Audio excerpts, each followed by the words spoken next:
And the raven, never fitting, still is sitting on the pallet of the palace, just above my chamber door.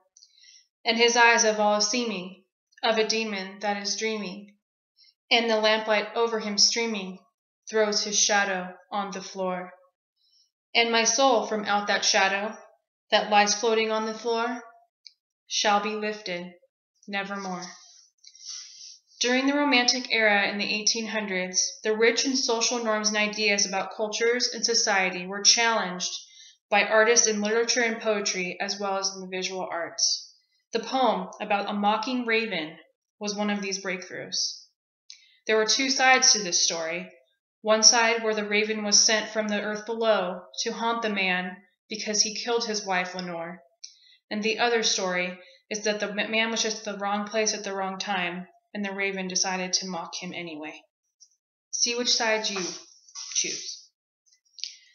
Once upon a midnight dreary, while I pondered, weak and weary, over many quaint and curious volume of forgotten lore, while I nodded, nearly napping, suddenly there came a tapping, as if someone gently rapping on my chamber door. "'Tis some visitor," I muttered, tapping at my chamber door.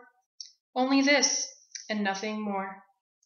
Ah, distinctly I remember, it was in December, and each separate during ember wrought its ghost upon the floor.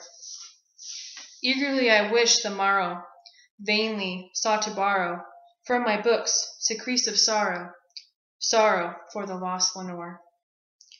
For the rare and radiant maiden who the angels name Lenore, nameless and forevermore.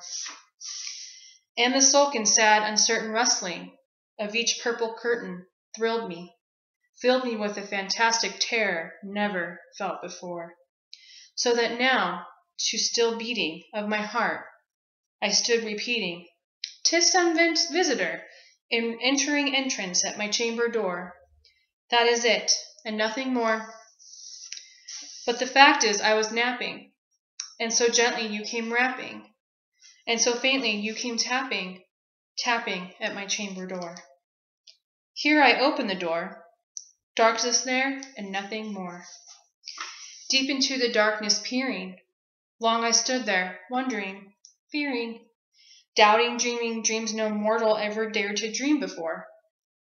But the silence was broken, and their stillness gave to no token, and the only word there was spoken was the whispered word, "Lenore?"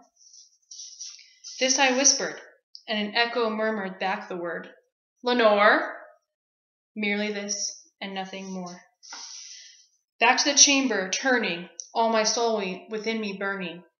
Soon again I heard a tapping, something louder than before. Surely there is something at my window lattice. Let me see what the threat is, and this mystery explore. 'Tis the wind and nothing more. Open here I flung the shutter, when, with many flirt and a flutter, in there stepped a stately raven of the saintly days of yore.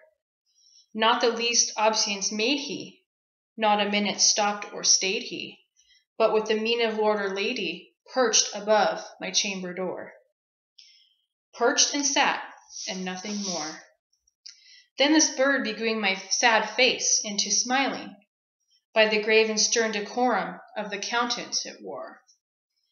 "Though thy crest be shorn and shaven, thou," I said, "art sure no craven, ghastly grim and ancient raven, wandering from the nightly shore? Tell me what the lordly name is on the might's Plutonian shore." Quoth the raven, "Nevermore." Startled at the stillness broken by the reply so abruptly spoken. "Doubtless," I said, "what it utters is only stock and store, caught from its unhappy master, whom unmerciful disaster followed fast and followed faster, till its songs one burden bore, till the discharges of his hope that melancholy burden bore of never, nevermore." Thus I sat engaged in guessing, but no syllable expressing the fowl whose fiery eyes now burned into my bosom's core. This and more I sat divining, with my head at ease, reclining in the cushions of velvet lining, that the lamplight gloating over. She shall pass. Ah, nevermore. So now that the raven and the man have met, he begins to talk to the raven, and he gets very angry at the raven, because all it says is nevermore. He then thinks it's there to haunt him and remind him of his long-lost love, Lenore. Prophet, thing of evil, prophet still, bird or devil, by that heaven bends above us, by that God we both adore, tell this soul with sorrow laden, if, within the distant Aidenn, I shall clasp a sainted maiden, whom the angels name Lenore. Clasp a rare and radiant maiden, whom the angels name Allure? Quoth the raven, nevermore. Be that word our sign of parting, bird or fiend. Get thee back into the tempest of night's Plutonian shore. Leave no black flume as a token of that lie soul has spoken. Leave my loneliness unbroken. Quit the bust above my door. Take the beak from out my heart. Take thy form from off my door. Quoth the raven, nevermore. That was The Raven by Edgar Allan Poe. Thank you.